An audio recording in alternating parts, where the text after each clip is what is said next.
Okay, para sa ating mga nalilito, paano tayo mag-create no course evaluation, adding page. Pag tinignan natin yung task natin, nakalagay dito, gagawa tayo ng Google Form. Pagkagawa natin ng Google Form, select natin yung icon, HTML code to, kakopy natin, generated, babalik tayo sa course site, then page ang gagamitin natin, adding page. So, ito na yung course evaluation ko. Ito yung embedded ko. Saan makikita yan? Pumunta tayo dito sa tatlo dito. Click lang natin, embed HTML. Then, copy natin to. Okay? Kakopy natin yan. Balik tayo sa ating course. Then, edit mode, on. Add tayo ng activity, resources. Then, add natin yung page. Add.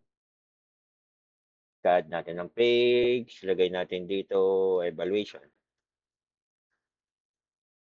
Then, lagay kayo yung description. After nun, punta tayo sa tools. Hanapin natin itong source code. Click nyo lang. Then, right-click.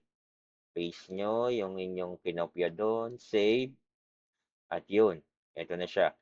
So, may add pa kayo na restriction kung ano man yung completion nyo. So, after nun, save and display. So, ito na siya. So, ganun lang padali mag-add at mag-embed ng isang Google Form sa loob ng isang LMS. Thank you.